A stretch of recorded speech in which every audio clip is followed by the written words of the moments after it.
bandar yang tua yang menjadi pusat pemerintahan Raja Rom sebelum Islam lagi. Dan di sinilah pusat kota mereka. Dan kalau kita melawat hari ini, Ephesus ini masih kita dapat lihat kawasan-kawasan bersejarah yang banyak di kawasan ini. Di antaranya ialah runtuhan kota, dan dijangkakan di sinilah kota istana raja yang membunuh orang yang beriman. Dan mereka mengatakan dia berlaku ketika Emperor Decius namanya. Kadang-kadang disebut dengan nama lain tetapi maksudnya orang yang sama. Yang memerintah di sekitar tahun 251 Mesir. Selepas Nabi Isa AS diangkat ke langit selama 200 tahun lebih kurang. Dan ketika itulah sebahagian daripada Maharaja Rom sangat-sangat marah kepada orang yang beriman. Dan mereka mengatakan di sinilah tempat istananya. Dan kalau lihat kajian arkeologi, maka di sini kita lihat banyak kesan-kesan sejarah dan gunung ataupun bukit, gunung yang dipakkan gua yang terdapat di Turki ataupun di Ephesus ini dapat dilihat di hujung gambar ini. Dan didangkakan bahawa perjalanannya tidak jauh daripada kota tersebut. Maksudnya mereka dapat sampai dalam masa yang sangat tidak jauh, tidak sampai ribuan kilometer. Dan hanyalah beberapa puluh kilometer atau belas kilometer saja untuk sampai ke gunung tersebut.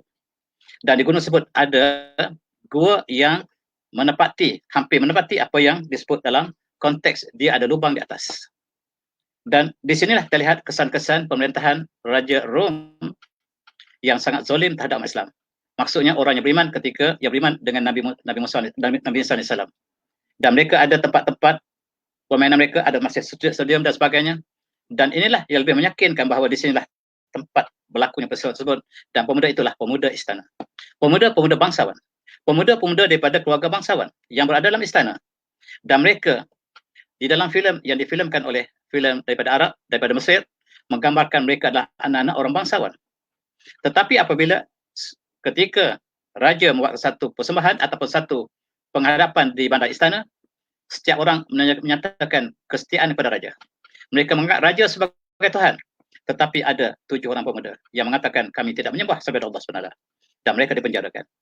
Dan mereka dapat melepaskan diri daripada penjara dan mereka berlindung di sebuah gua.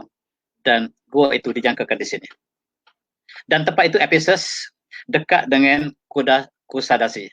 Tuan-tuan yang melawat Turki selalu melawat Ephesus, selalu melawat Kusadasi, Pamukkale dan sebagainya, tempat-tempat yang cukup bersejarah. Dan Ashabul Kahfi dihubungkan dengan bandar Ephesus.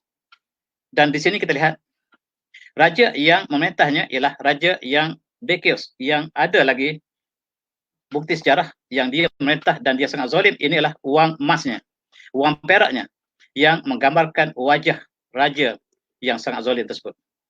Dan dipanggil juga sebagai Decianus. Gelarannya namanya Decius dan juga digelarnya Decianus, dan bandarnya nama bandar Ephesus. Dan ketika itu bandar ini namanya bandar Tarsus. Bandar Tarsus dengan Ephesus ialah bandar yang sama. Dan pemuda itu masuk dalam gua, lari pada raja ini. Dan kemudian berlindung dalam gua. Kemudian raja dan rombongannya datang mencari pemuda tersebut dan mendapati bahawa pemuda sedang tidur dalam gua. Mereka tutup pintunya. Diharapkan bahawa pemuda itu akan mati dalam gua, tetapi Allah tidurkan selama 300 tahun dan dibangkitkan kembali. Dan ialah satu tanda ayat yang cukup agung untuk mereka yang menafikan kebangkitan semula, bahawa ditidurkan selama 300 tahun dan mereka hanya merasakan mereka tidur 1 hari ataupun setengah hari saja. Subhanallah. Ini katanya ialah raja yang ketika pemuda itu bangun. Tetapi tidak ada satu yang definite, sebab inilah sebahagian daripada catatan mereka yang mengkaji secara arkeologi. Mereka menjangkakan 300 tahun lamanya maka jatuh pada raja ini. Dan kita tidak penting apakah nama raja ini, tetapi mereka mengatakan pemuda itu tersebut tidur selama 300 tahun ketika Raja Decius, dan kemudian bangun ketika raja ini. Dan berlakulah apa yang diceritakan dalam Al-Quran. Mereka merasa lapar dan mengutus seorang daripada sahabat mereka untuk mencari makanan di kota, dan ketika itu kota telah berubah sama sekali. Mereka telah tidur selama 300 tahun selamanya. Dan dikatakan bahawa gua tersebut terletak di gunung ini. Gunung yang disebut sebagai Gua Hazum dan berada di Nablus. Ini pandangan yang disebut oleh ahli tafsir. Mereka mengatakan gunung ini dan gua yang berada di padanya terletak di Ephesus. Jaraknya tidak jauh daripada bandar Ephesus dan jarak yang boleh jalan kaki apabila lari waktu malam ataupun waktu pagi, lari pada istana, maka mereka sempat sampai di sini dalam masa berjalan kaki tidak sampai 1 hari. Selain pada itu, mereka mengatakan dekat dengan gua ini terdapat rumah yang pernah didiami oleh Siti Maryam binti Imran, ibunda kepada Nabi sallallahu alaihi wasallam. Bagaimanakah Maryam boleh sampai ke sini? Sedangkan dia berada di Bethlehem, dia berada di Palestin. Dikatakan bahawa apabila Nabi Isa diangkat ke langit, orang Yahudi menyangka dia telah membunuh Nabi Isa sallallahu alaihi wasallam. Sedangkan Allah tidak membenarkan mereka membunuhnya dan Allah mengangkat Nabi Isa ke langit. Dan mereka juga mengadakan konspirasi untuk murid-murid Al-Hariyun, murid-murid rapat Nabi Isa sallallahu alaihi wasallam, dan termasuklah mereka merancang untuk membunuh ibunda Nabi sallallahu alaihi wasallam. Dan dikatakan sebahagian daripada sahabat Nabi sallallahu alaihi wasallam membawa Maryam ke Turki ini dan diletakkan di kawasan Ephesus. Dan rumahnya masih dikunjungi, dan inilah rumah yang dikatakan pernah didiami oleh Maryam binti Imran, ibunda kepada Nabi sallallahu alaihi wasallam. Dan inilah menguatkan orang Turki mengatakan bahawa dari segi sejarahnya yang gua di Ephesus ini lebih kuat, dengan terdapatnya bukti-bukti lain yang menunjukkan kawasan inilah kawasan tumpuan sahabat-sahabat Nabi Musa SAW yang menyebabkan sempat menyebarkan sebahagian daripada ajaran Nabi SAW sebelum mereka kembali ke tempat yang lain. Dikatakan juga Maryam binti Imran ini, ibunda Nabi SAW, meninggal di sini. Dan ada pandangan lain bahawa dia tidak meninggal di sini, dia meninggal di Palestin.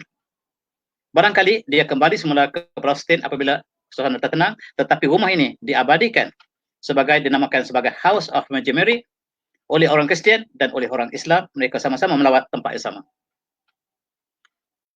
Dan yang lebih sahih, mereka mengatakan bahawa kubur Maryam, ibunda Nabi SAW, berada di Palestin, Jerusalem. Berada di Jerusalem, di tempat yang mereka sebut Jasmani ataupun Jasmani ini. Inilah tempat kubur Maryam yang sebenarnya. Barangkali yang dinyatakan di Turki ini sama ada tempat atau tidak, wallahu alam, tetapi barangkali pernah Maryam tinggal di sini untuk seketika.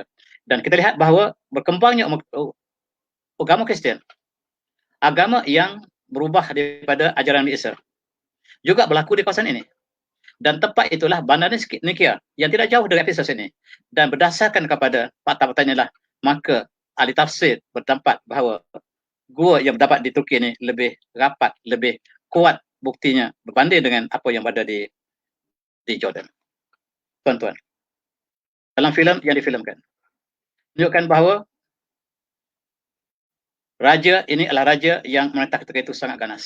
Siapa saja yang tidak percaya kepada dia sebagai Tuhan, dia akan bunuh, dan termasuklah ahli Ashabul Kahfi ini. Dan dalam filem ini mereka gambarkan gua itu berada di Jordan oleh kerana dia terikat dengan fakta sejarah semasa. Kita kenang kembali peristiwa Rasulullah mengutus surat kepada orang Rom. Dan orang itu ialah Raja Hercules yang memerintah di Rom. Dan Konstantin menjadi tradisi tempat pemerintahan orang Kristian sebelah timur, Byzantine.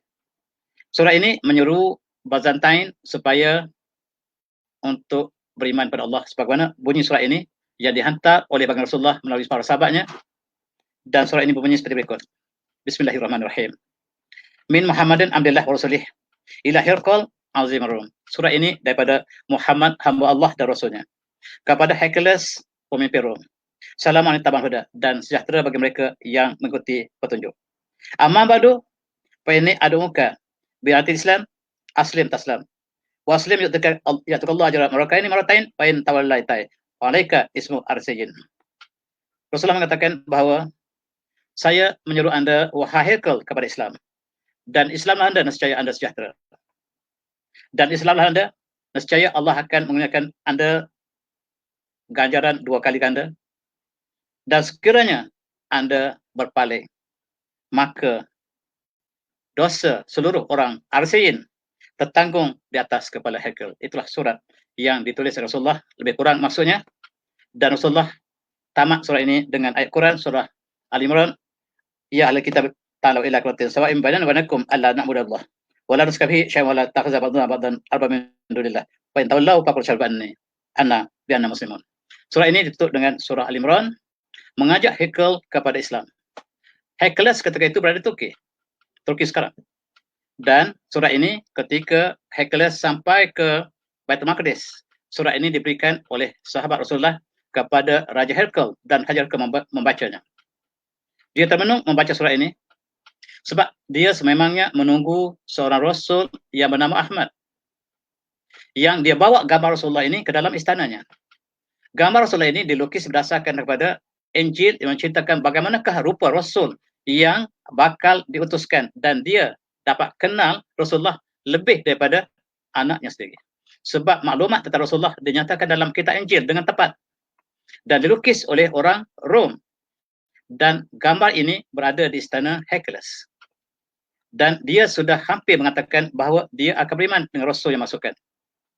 Dan itulah dalam surat ini disebut orang Arisiyin. Sekiranya kamu berpaling daripada seruan ini, kata Rasulullah, maka ketahuilah dosa orang Arisiyin akan tertanggung pada kamu. Dan siapakah orang Arisiyin ini? Dan kalau kita lihat dari segi pensyarah hadis, mereka kebanyakan tidak dapat menetapkan secara khusus siapakah Arisiyin.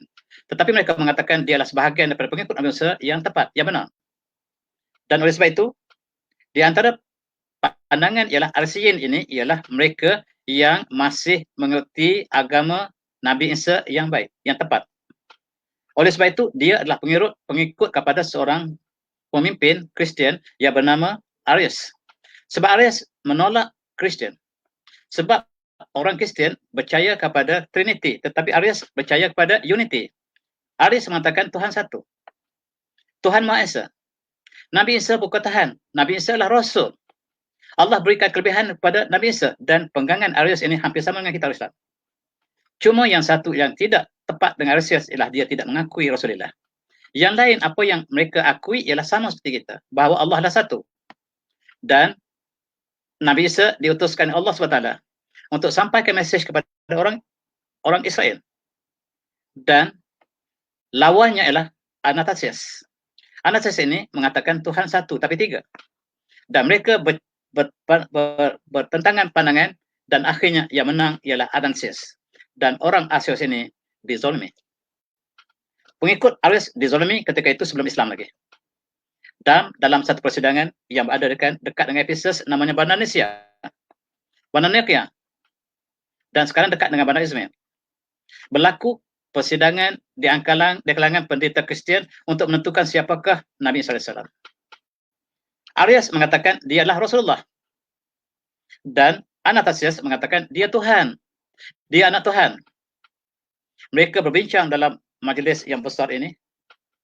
Dalam majlis ini mereka tidak dapat menetapkan. Akhirnya mereka mengatakan bahawa mengikut Raja Konstantin yang menganjurkan majlis ini, dan kata Raja Konstantin, saya percaya bahawa Jesus Christ ialah anak Tuhan. Dilahirkan 25 Disember. Dan siapakah bersama dengan Konstantin? Majoriti tidak bersama dengan Konstantin. Majoriti menentang Konstantin. Tetapi golongan minoriti ini telah bersama dengan Konstantin dan menolak mereka yang mengatakan Nabi Isa adalah Rasulullah. Maka seramai 213 orang saja yang bersama dengan Konstantin, sedangkan 1000 lebih yang lain mengatakan Nabi Isa adalah Rasulullah. Dan majlis diputuskan bahawa Nabi Isa adalah anak Tuhan, subhanallah. Di sinilah berlaku ialah tidak jauh daripada Ephesus, peristiwa yang dipanggil Council of Nicaea. Dan bermula dari sini, maka mereka mengatakan bahawa Tuhan adalah satu dalam tiga. Dan tuan-tuan lihat di sini, di Indonesia yang dekat dengan Iznik sekarang, ataupun Iznik, dan di sinilah diputuskan bahawa Trinity, konsep Trinity telah datang, dan mereka mengatakan Nabi SAW sebagai anak Tuhan. Sedangkan kumpulan Arius ini mengatakan dia adalah Rasulullah. Dan tuan-tuan, laqad qala alladziina qalu inna Allaha thalithu, maka telah kafirlah, sesungguhnya telah kafirlah mereka yang mengatakan Trinity. Siapa yang mengatakan Trinity, maka kafirlah dia. Allah telah istilahkan dalam surah Al-Maidah. Dan mereka mengatakan Tuhan ada tiga komponen, Ruhul Kudus, dan anak, dan ayah. Dan satunya mereka bersatu dalam tiga dalam satu. Maksudnya mereka sebut Trinity, dan Allah mengatakan siapa yang mengatakan Trinity maka telah kafirlah dia. Inilah yang kita lihat barangkali pemuda tadi bersama dengan agama Nabi Isa yang sebenarnya benar-benar demikian, sebagai Allah sebut dia adalah beriman kepada Nabi Isa AS. Dan rajanya dikatakan penyembah Majusi. Dia menganut agama Majusi dan dia membunuh selain pada orang yang bersama dengan agamanya. Dan Allah menyatakan dalam ayat lain, A'udzubillahi minasyaitonir rajim, ya ahlul kitab, la taghlu dinakum alla taqullaha al-haqq, innamal masiihu Isa ibnu Maryam rasulullah wa kalimatuhu alqaha ila Maryam wa ruhun min, fa aminu billahi wa rasulihi wa la taqulu salasah. Sekali lagi Allah katakan, jangan kamu katakan Trinity. Intahu, berhenti. Intahu khairul lakum, dan berhenti itu lebih baik pada kamu daripada kamu mengatakan Trinity kepada Nabi Isa AS, sebab dia adalah Rasulullah yang diutuskan oleh Allah kepada Bani Israil. Dan Allah mengatakan, qul huwallahu ahad, katakanlah bahawa Tuhan itulah satu. Allah samad, Allah lah segala-gala tempat permintaan. Alam yalid, Allah tidak beranak, walam yulad, dan tidak beranakkan. Menafikan konsep Trinity yang dimasukkan oleh orang Kristian yang diputuskan di Bandar Indonesia. Hari ini tuan-tuan, kalau kita pergi Turki, di Bandar Kapadosia, dia ada satu tempat lama underground, ditemui dalam penggalian, terdapat di bawah tanah, di bawah bumi, terdapat bangunan yang mempunyai tempat tinggal yang banyak. Dan mereka mencari siapakah yang tinggal di sini. Yang tinggal di sini ialah orang yang lari. Kelihatannya mereka yang lari daripada masyarakat. Apakah mereka adalah sebahagian daripada kumpulan mereka yang beriman? Atau mereka yang disebut sebagai kumpulan Arius, kumpulan yang mengatakan Nabi Isa AS ialah Rasulullah, bukan Tuhan. Mereka dimusuhi oleh Konstantin. Sebab Konstantin mengatakan Trinity, bahawa Nabi Isa AS ialah anak Tuhan. Dan mereka yang tidak bersama dengan Konstantin akan dizalimi. Dan mereka rupanya datang bersembunyi dalam rumah yang dibina di bawah tanah. Dan lihat sampai sekarang. Dan mereka mencarikan apakah orang inilah yang Rasulullah sebut sebagai Al-Sijin. Yang Rasulullah sebut Al-Sijin, wahai Hercules, sekiranya kamu tidak beriman, maka dosa orang Al-Sijin akan tertangguh pada kamu. Dan sebahagian daripada ahli sejarah, ahli sirah mengatakan bahawa Al-Sijin ialah pengikut Arius. Sebab Arius dengan Al-Sijin ini dekat bunyinya.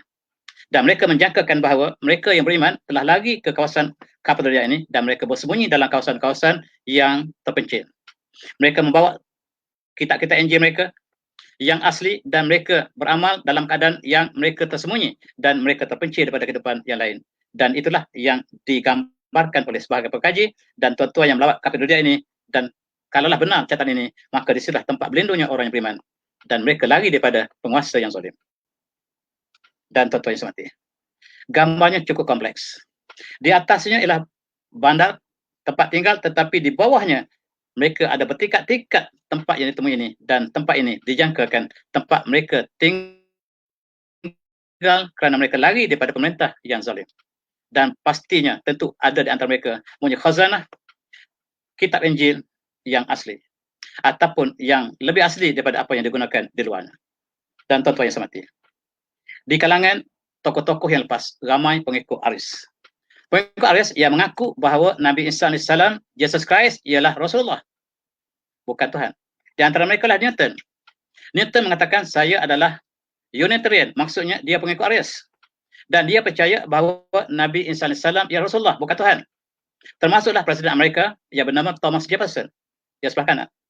Thomas Jefferson mengatakan dia juga percaya bahawa Rasulullah, bahawa Jesus Christ Nabi SAW ialah Rasulullah. Sayang mereka tidak menyatakan keimanan mereka kepada Rasulullah. Itu saja. Kepada Muhammad Rasulullah mereka tidak menyatakan keimanan mereka. Sekiranya mereka telah beriman, maka mereka menjadi seperti pemuda yang beriman kepada mesej yang dibawa oleh Nabi SAW. Dan Newton, dia berpesan supaya jangan kebumikan dia di kubu Kristian sebab dia bukan Kristian. Demikian juga Thomas Jefferson, walaupun dimuliakan dia mereka, tetapi dia mengatakan saya bukan Kristian. Saya adalah Unitarian dan Presiden Amerika ramai ia Unitarian. Maksudnya mereka tidak Kristian. Di antara 5 orang yang terkenal ini, Thomas Jefferson, Presiden Taftnya, dan di antara 5 orang inilah Presiden Amerika yang paling terkenal.